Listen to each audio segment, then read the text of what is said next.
Before last year's local government elections, the Mayor of Lake Macquarie received an allowance of $36,000.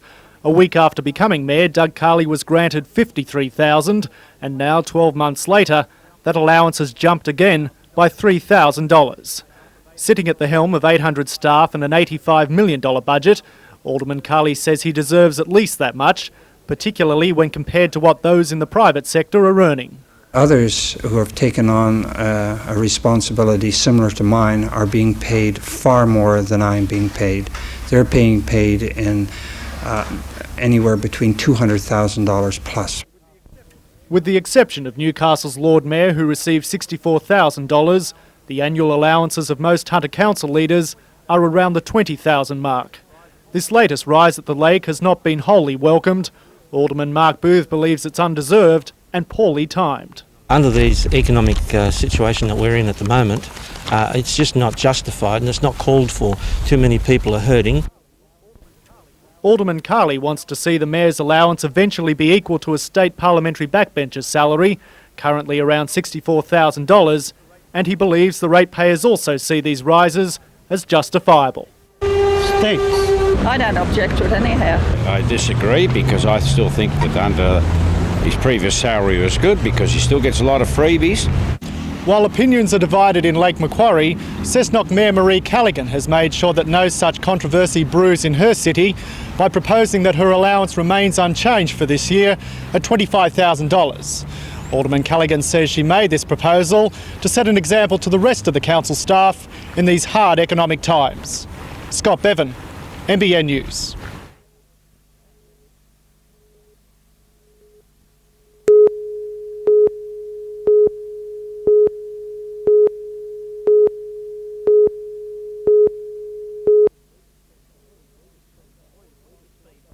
It's been 3 weeks since the lawns along Cromdale Parade were ripped up for what was meant to be a footpath. But there was one problem. The subcontractor who carried out the work got the wrong street. Newcastle Council gave the subcontractor 7 days to restore the damage, but the residents claim that hasn't happened. We all have different turf in the street, so obviously we want our turf back. I want to be reimbursed for the cost of the stormwater pipe, and I want a new driveway. The developer of the subdivision says the subcontractor made a basic mistake. Newcastle Council will now complete the work and recover the costs. Matthew White, NBN News.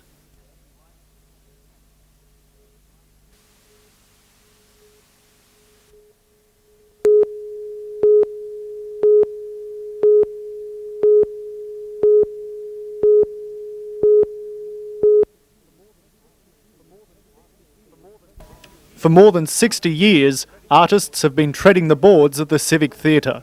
But all those years are now telling on the Newcastle landmark, and the splendour's fading. But last night, Newcastle City Council voted unanimously to spend $9.25 million on restoring the Civic to its former glory. The simple fact of the matter is that we have in the Civic Theatre perhaps the finest heritage lyric theatre in the country, and it would just be scandalous not to retain it. The restoration work has been awarded to a company called Group 1 Interiors, which recently refurbished the Sydney Town Hall. The Sydney company's $8.4 million tender was about $300,000 less than the nearest Newcastle competitor. A spokesman for Group 1 says up to 100 people could be employed on the project. He says at least 80% of those workers will be drawn from the Newcastle area. Sid Harding from the Building Trades Group says the unions will meet with the company as soon as possible to secure local jobs for the project. Lord Mayor John McNaughton says Newcastle firms have already benefited through subcontracting. $1.5 to $2 million of the work was actually given to Newcastle contractors, so that's in the bag already. Work on the Civic will begin next Wednesday and should be completed by August next year. Scott Bevan, NBN News.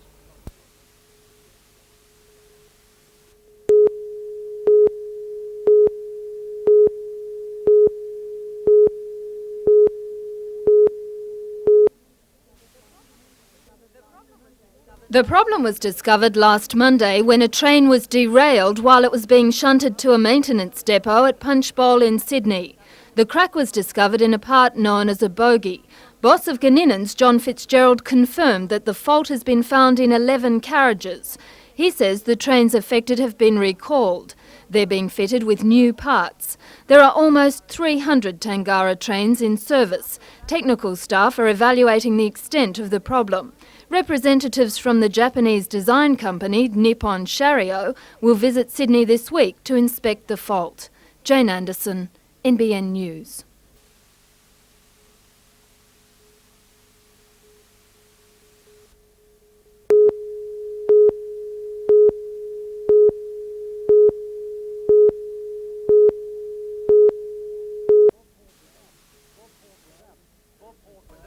Bob Horn was out of his territory today, launching a federal pensioner information kit in Maitland.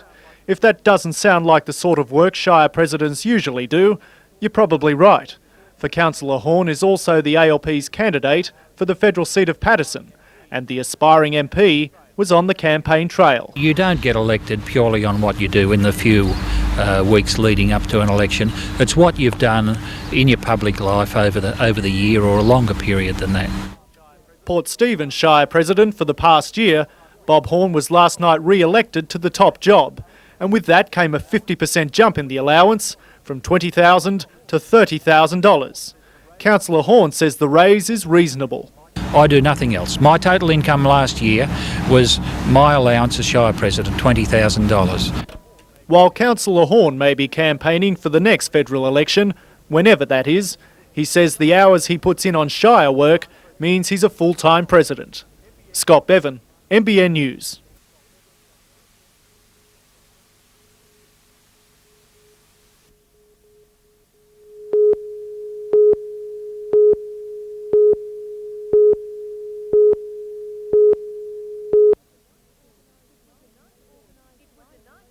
It was a night organised by youth for youth, a celebration of the talent here in the Hunter.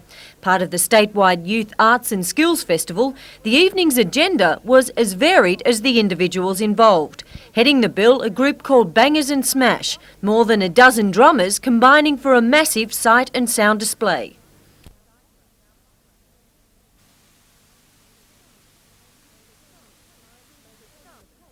For some, at times, maintaining the pace proving a little tough. Next, a touch of the dramatic with a giant butterfly ball.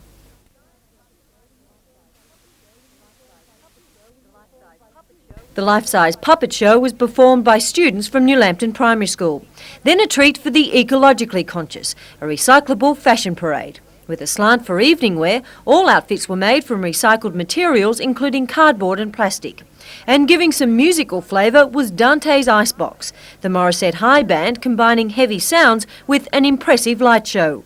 And, as promised, they had the audience on its feet. Catherine Lamond, NBN News.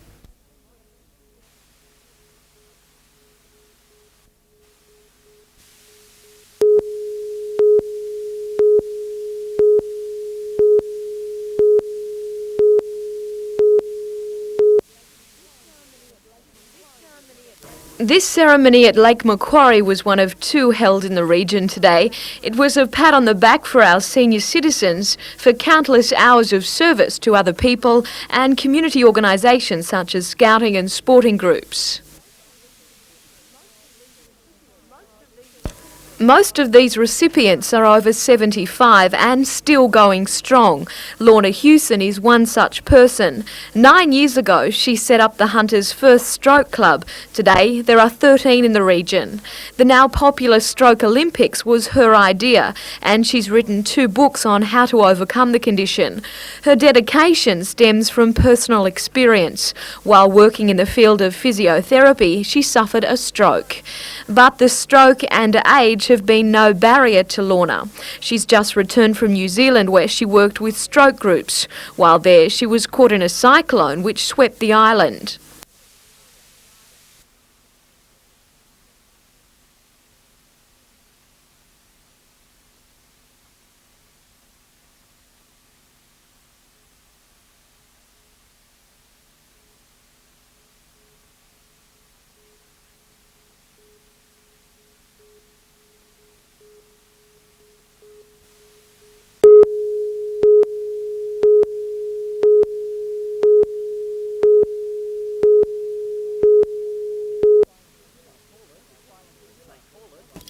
They call it the silent killer. Driver fatigue is responsible for around 30% of deaths on the Pacific Highway. Last year, 12 people died on the state's roads during the October long weekend. More than 360 were seriously injured. Preparing for this weekend's statewide crackdown, police warned of the dangers of not taking a break. Our people that have been on the road since last Sunday are reporting that they're pulling people up who have been noticed wandering over the road, and it's been found that they've been driving for extended periods. It's the 20% increase in fatalities on the highway north of Raymond Terrace that has police concerned. A spate of accidents causing multiple deaths in recent months has lifted the road toll, and police say the main killer was fatigue. Driver reviver stops will be a feature on the highway across the weekend, combining with a massive police presence up to the Queensland border. Police from northern Sydney will join patrols from the Central Coast, Newcastle and North Coast in the Blitz, which will end on Monday night. Matthew White, NBN News.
Meet Lace Maxwell. She may look like a typical young woman, but she has the strangest idea of a good time.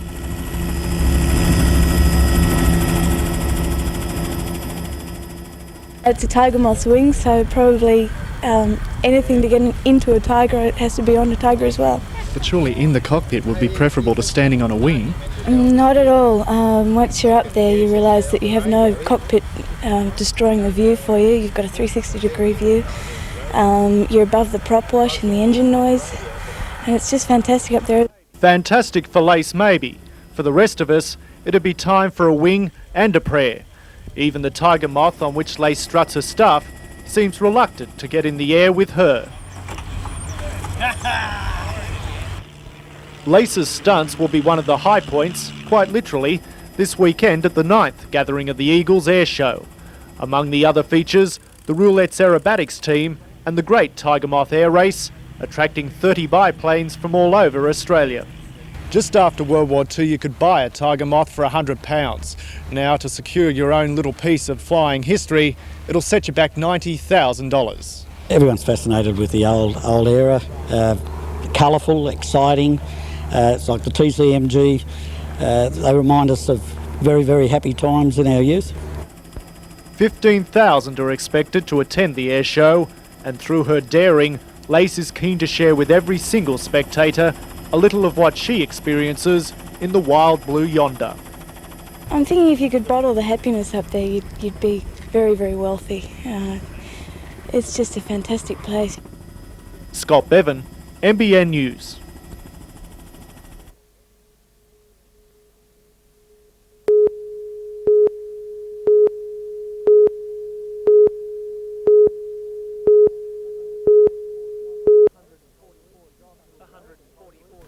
$144 jobs will go at the colliery, cutting the workforce from 205 to 61.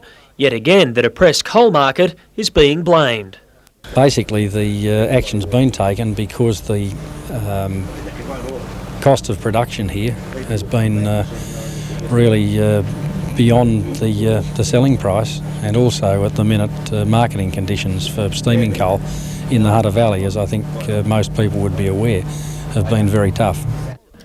While the cutbacks are being enforced only at Wallara, a dispute over seniority could affect the adjoining Moonee plant and Catherine Hill Bay washery. The Wallara workers are angry that less experienced staff at the other plants will be staying on. It's also the way the retrenchments were announced that has the union fuming.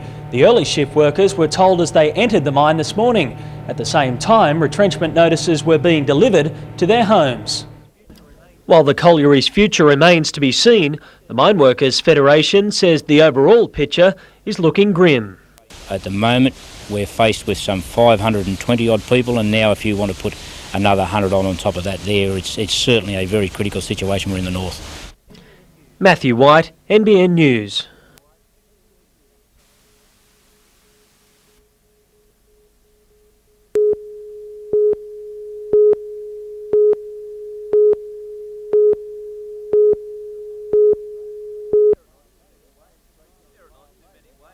There are not too many waves breaking on the Mile Lakes, but for the last 2 years, surf crews have been breaking pain barriers in a 200-kilometre run from Bulladilla to Tea Gardens. The Outback race started on the Darling River in Outback, New South Wales. Drought conditions forced the safari to be moved to the lake, but wherever they race, the crews are looking for a good time. Probably the guys who are actually rowing may not be having what we call 100% fun while they're doing it, but certainly afterwards a few jokes and a couple of beers around the camp at night, it's terrific. Newcastle's Cooks Hill surf team will take their boat anywhere. Today they were in the city centre picking up a $20,000 sponsorship from MMI. Tonight they're heading up the highway preparing for the safari. Starting on Sunday, it's 2 days of hard slog. You could call them maniacs. You've got to question some of the mentality of some of these people, haven't you? Oh, I don't know about that. You'll have to ask the rowers.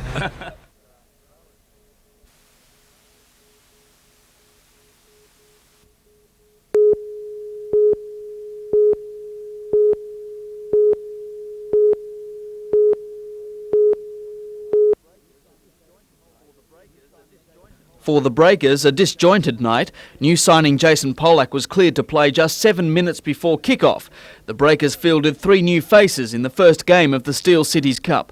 More than 3,500 people watched Adua struggle. Wollongong had the better of the first half, the Wolves showing more enterprise. Time and time again, Newcastle surrendered possession in the midfield, loose passes ensuring goalkeeper Mike Gibson would be kept busy.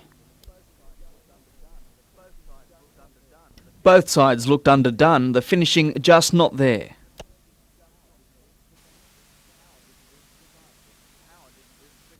And power didn't do the trick either. It was a physical game, players from both sides cautioned the Breakers had the last chance to snatch victory. Newcastle manager Bruce Stowell said after the game he was happy to get the point and run. In the Youth League curtain raiser, Wollongong beat Newcastle 3-0.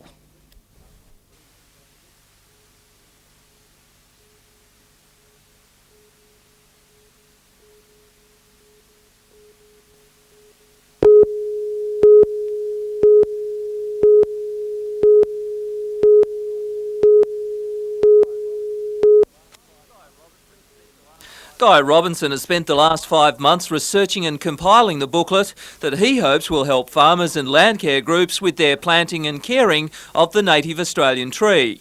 With many of the region's eucalypts falling victim to an outbreak of dieback several years ago, Guy sees the management of the trees for wildlife especially important. I think, for those that are interested in eucalypts, it will provide a useful basis on which to select species for sowing. Selection of species is probably the hardest problem facing most producers at the moment, simply because there are so many. The booklet looks at the different species of eucalypt and where best they can survive. Copies are available from Glen Innes Landcare.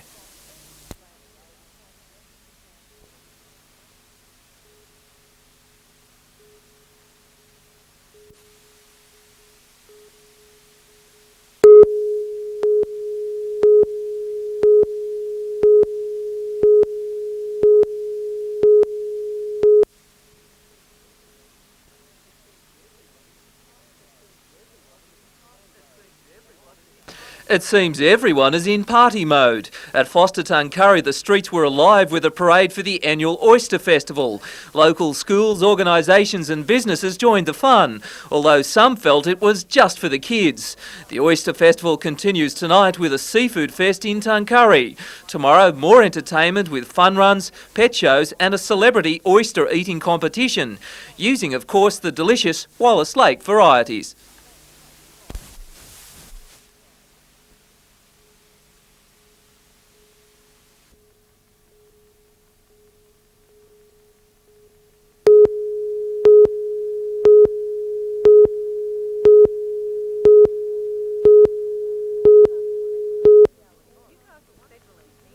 Newcastle's federal MP Alan Morris is one of the 6-member all-party delegation visiting Iran over the next month. The aim of the visit is to foster trade and foreign affairs relations between Australia and Iran. High on Mr Morris's agenda is promoting bids by Newcastle companies for work in Iran. Among them, a tender by Newcastle company Gninans to construct commuter trains for the nation's capital, Tehran. That contract worth more than $150 million. And there's a bid by Forjax to repair and maintain Iranian vessels such as wheat carriers. It's also believed that the Australian Submarine Corporation at Tomago is interested in a couple of tenders for vessels in Iran.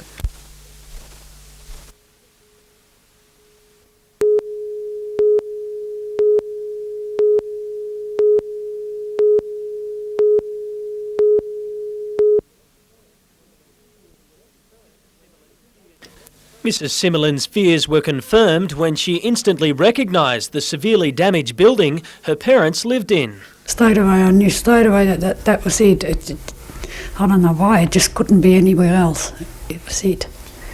76-year-olds Annie and Jan Koch lived in the top floor of the apartment building, which was one of 2 hit by the plane's debris. Amazingly, they escaped. My mother apparently felt the building shake, and being my mother wasn't going to wait and find out what was happening, she just went. Took my father and went. And I live on the 10th floor, and I still don't know how the hell they got out. I just don't know. It took more than 2 hours for the good news to reach Mrs Simmerlin and her husband Alexander. Waiting was the hardest part. It's dreadful. You don't know what to do, and you keep saying to yourself, no, it can't be. It's not true, but what if it is? Oh, never again do I want to go through that. Matthew White, NBN News.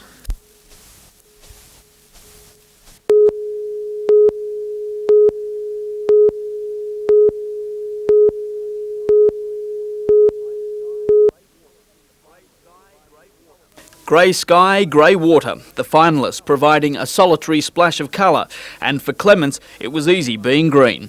Each rider was striving to perform the most radical manoeuvre on the most critical part of the wave for the longest time. The dark surf threw up some excellent longboard waves, and Clements milked them for all they were worth. Second in the Opens, another Novocastrian, Ian Gordon. Sydney's Rob Skelton prevented a Steel City trifecta. Plenty of interest in the Masters, former world champion Stuart Entwistle winning through over 2 Central Coast surfers Danny Bond and Bob Hunt. Another former world champ, Marty McMillan, won the 9-foot final. Susie Parker and young Malcolm Bell won the contest's 2 new divisions, the women's and the juniors.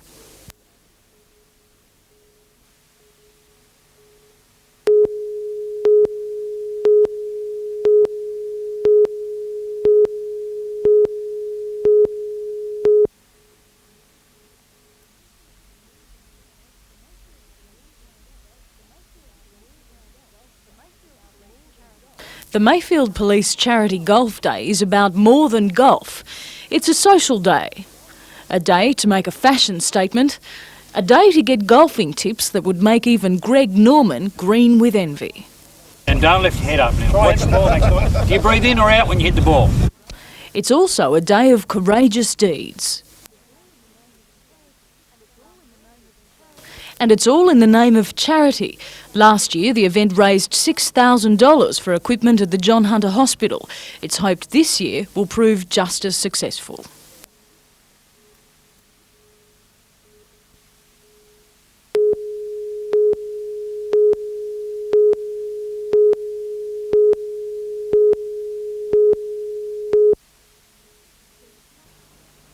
It's been a tough few years for people on the land. For rural businesses and farmers alike, drought and recession have combined to make it just that little bit harder to make those monthly repayments. Bankwatch aims to help those with credit problems by offering confidential financial advice and moral support. Bankwatch is an organisation, and it's a good organisation, just designed for people to ring in and call in and just to give them some hope. It's played a very vital role. It has helped to keep many people on their farms and in their businesses who would otherwise have been lost to the community. According to Nola and Anne, people in trouble should approach their bank first, and if that fails, try Bankwatch. They'll refer them to someone that can really sit down and look at their affairs. I mean, another party can look at someone else's affairs much more easily than they can themselves. Until now, there's been no active credit watchdog in the New England. In a bid to guarantee the success of Bankwatch, the committee is still looking for members. We're asking people to join whether or not they're in trouble, because we believe that your neighbour's trouble is very close to you, and we would like to see people supporting Bankwatch so that we can help people who really need us.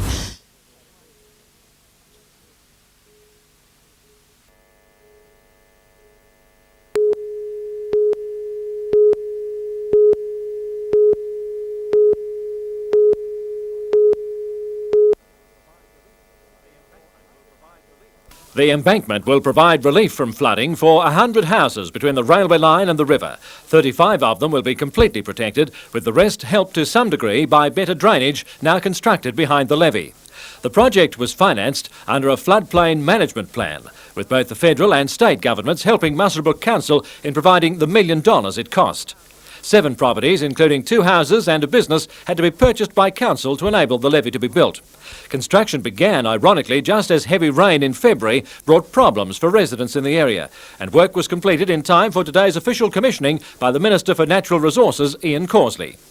It's the Denman levee, which was opened some 4 years ago now, and this levee are part of a vital flood protection program for the valley. The flood management scheme for Muswellbrook includes another $5 million in capital works and the implementation of an early flood warning system, which was also commissioned by the Minister today.